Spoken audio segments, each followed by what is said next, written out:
दर्शकों, मैं रितिका। प्रथम एजेंडा में आप सभी का स्वागत है। आज हम बात करेंगे हमारे युवा एसडीएम। पहले दिल्ली में कोविड टाइम में 2 साल दिल्ली की सेवा की और फिर अब अंडमान निकोबार में सेवा कर रहे हैं, अपना फर्ज निभा रहे हैं। जब डॉक्टर नितिन साकिया दिल्ली आए तो हमारे संवाददाता हनी महाजन से देखिए उन्होंने क्या कुछ कहा। मेरे को डर था कि भाई रिजल्ट देखना नहीं है, सो मैंने तो सोच लिया था कि किसी का फ़ोन आएगा तो इसका मतलब सिलेक्शन हो गया है, नहीं आया तो इसका मतलब नहीं हुआ है। तो बेसिकली 1 घंटा बीत गया रिज़ल्ट आने के बाद। 3 बजे थे रिज़ल्ट आया, 4 बजे तक किसी का फ़ोन ही नहीं आया। तो लगा यार इस बार भी कुछ नहीं है। तो मैंने फ़ोन भी चेक किया अपना कि यार फ़ोन कहीं बैटरी डाउन है या एयरप्लेन मोड पे है या सिग्नल तो नहीं आ रहा है। सो नहीं आया। तो फिर फाइनली 4:15 बजे एक कॉल आया कि डॉक्टर साहब फ़ोन उठाइए, एंड इनफैक्ट इट वाज कि कलेक्टर साहब फ़ोन उठाइए।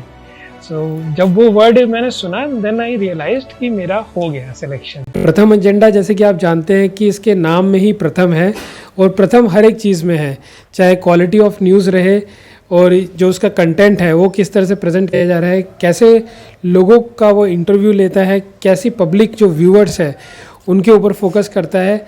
कुछ भी इसमें हेजी थिंग्स नहीं होती है, क्लियर पॉइंट टू पॉइंट बात होती है। और एक सोशल एम्पावरमेंट की बात करते हैं, सोशल एम्पावरमेंट थ्रू नॉलेज, कि आप सही नॉलेज सही लोगों द्वारा पब्लिक तक पहुंचाएं और ट्रांसपेरेंट वे में पहुंचाएं ताकि सोसाइटी एम्पावर हो। इसके ऊपर बहुत प्रथम तौर पे जो चैनल स्टैंड करता है वो प्रथम एजेंडा है। और मैं चाहूँगा कि लगातार इसके व्यूअर्स बढ़ते रहें और इसकी टीम जो है लगातार इसी तरह से काम करती रहे, और सोसाइटी का जो एम्पावरमेंट की बात आप लोग करते हैं वो एक दिन होलिस्टिक वे में वाकई में प्रथम नंबर 1 पे रहे। नमस्कार, प्रथम एजेंडा में आपका स्वागत है। प्रथम एजेंडा आपको ऐसी हकीकत से रूबरू कराता है जो देश के लिए सबसे बड़ा काम कर रहे हैं। एक ऐसी शख्सियत हमारे साथ मौजूद है जो 2 साल पहले दिल्ली में बहुत बड़ा काम कर रहे थे। दिल्ली में जहां लोग कोरोना में आपदा से जूझ रहे थे, लेकिन एक शख्सियत ऐसी है जो जनता के बीच जाकर जनता की सेवा कर रहे थे। आज वह शख्सियत अंडमान निकोबार में एसडीएम है, लेकिन आज वह दिल्ली आए हैं और प्रथम एजेंडा के कैमरे से बच नहीं पाए। प्रथम एजेंडा ने इनको कैप्चर कर लिया, और प्रथम एजेंडा ऐसे ऐसे सुरमाओं को कैप्चर इसलिए करता है क्योंकि आप भी जान पाए कि ये देश के युवा हमेशा से धीरे धीरे देश का नाम रोशन कर रहे हैं। आइए सीधा हम इनको आपसे रूबरू कराते हैं। सर, बहुत बहुत स्वागत है आपका। शुक्रिया सर। दिल्ली में तो आप नाम रोशन कर रहे थे 2 साल पहले, जहां पूरा देश कोरोना की आपदा से जूझ रहा था, और आप जनता के बीच जाकर जनता की सेवा में लगे हुए थे, कोरोना योद्धा की भूमिका निभा रहे थे। क्या कहना चाहेंगे, आज वो सेवा करने का मौका आपको अंडमान निकोबार में मिला है? दिल्ली में सेवा करने का जो मौका मिला था और एक टीम बनी थी, उससे बहुत ही अच्छा एक एक्सपीरियंस हासिल हुआ था मुझे, और वही एक्सपीरियंस मैं अंडमान निकोबार में यूज़ कर रहा हूँ। वहाँ पे हमने काफ़ी सारे प्रोग्राम स्टार्ट करे, जैसे सीनियर सिटीजन्स के लिए हमने हस्कुल्ला क्लब स्टार्ट किया है जो कि एक्टिव एजिंग के ऊपर फोकस करता है। साथ ही नशा मुक्ति के लिए हम लोग मनोरत्ना नाम से कैंपेन स्टार्ट कर रहे हैं। अंडमान निकोबार में सुसाइड रेट काफ़ी ज़्यादा है, तो उसको प्रिवेंट करने के लिए हम लोगों ने साइकोलॉजिकल वेलबींग के ऊपर फोकस करने के लिए मनोरत्ना कैंपेन स्टार्ट किया है। साथ ही साथ बच्चों के लिए हमने ट्रेनिंग प्रोग्राम स्टार्ट किया है। दिल्ली के जो ग्रुप्स हैं, स्टडी ग्रुप्स, उनको हम लोग वहाँ पे लेके जा रहे हैं। और साथ ही साथ सेल्फ हेल्प ग्रुप्स होते हैं जो वुमेन एक साथ इकट्ठी होती हैं, फाइनेंस इकट्ठा करती हैं और कोई बिजनेस अपॉर्चुनिटीज़ को इस्टेब्लिश करती हैं।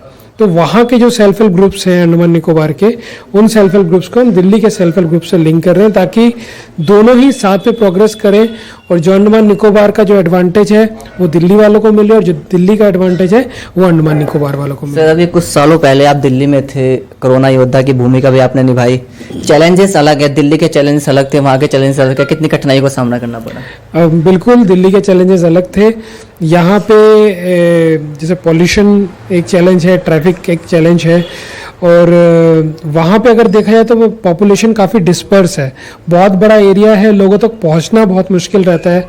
हमें बोट में जाना पड़ता है, कई बार वेव्स काफ़ी ज़्यादा होती हैं, सी में सी रफ होता है, तो हम लोग पेशेंट्स को टाइमली अप्रोच करने में बहुत डिफ़िकल्टी होती है। सिमिलरली इलेक्शंस के टाइम पे डिफ़िकल्टीज होती है कि जो वोटिंग मशीन है उसे लास्ट मैन तक कैसे पहुंचाया जाए।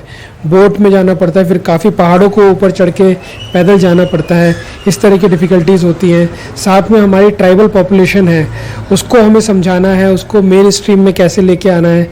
एक पॉपुलेशन हमारी सेंटनलीज की है, जहाँ पे कोई भी शख्स जाता था उसको तीर मार देते हैं, वहाँ पे कोई भी जो सिविलाइज्ड पर्सन है वो अभी तक एंटर नहीं कर पाया है। तो इस तरह से जो भी ट्राइबल पॉपुलेशन है उसको मेन स्ट्रीम में कैसे लाया जाए, वो एक डिफ़िकल्टी है। वहाँ पे मैन्युफैक्चरिंग यूनिट्स की कमी है। इन सब चीज़ों के ऊपर होलिस्टिकली काम चल रहा है, लेकिन ये सबके सहयोग से, प्राइवेट सेक्टर, पब्लिक, एनजीओज, इन सबके सहयोग से थोड़ा और स्पीड अप करने की हम लोग कोशिश कर रहे हैं। जब नितिन शाक्या का नाम आता है तो आगे डॉक्टर लगता है। ये डॉक्टर क्या सजेस्ट करने वाला चाहेगा दिल्ली वालों को? आज दिल्ली एनसीआर पोल्यूशन से जूझ रहा है, तो क्या सजेस्ट करना चाहेंगे?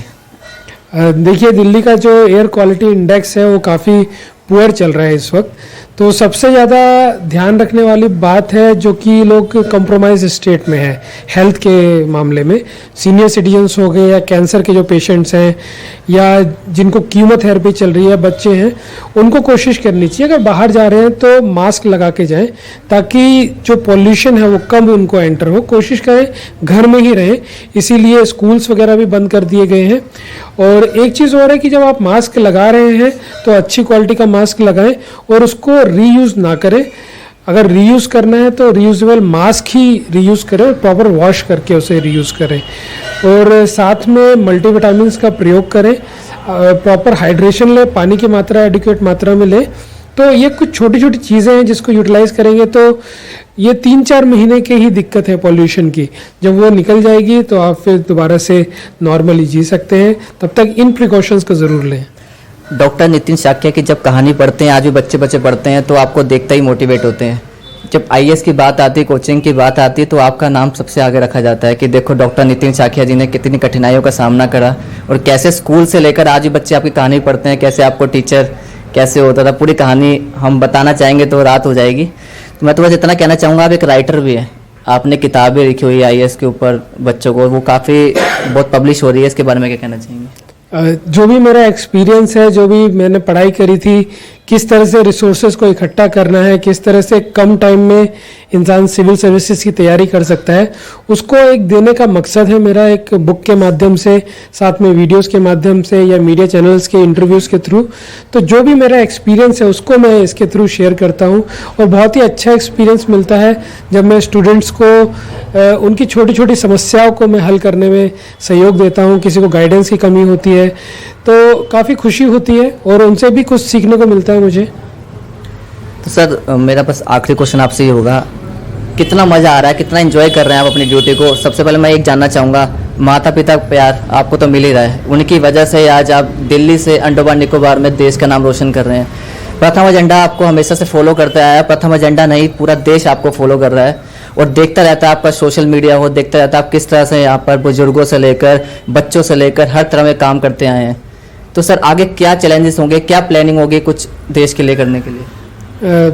प्रथम एजेंडा के साथ मैं स्टार्टिंग से जुड़ा हुआ हूँ और मैं इनको शुभकामनाएं देता हूँ कि आप लोग बहुत अच्छा काम कर रहे हैं, लगातार इसी तरह के जो न्यूज़ आइटम्स हैं उसको प्रेजेंट करते रहें। और फ्यूचर में चैलेंजेस काफ़ी रहेंगे, वो डिपेंड करता है कि किस जगह पे हम काम करते हैं।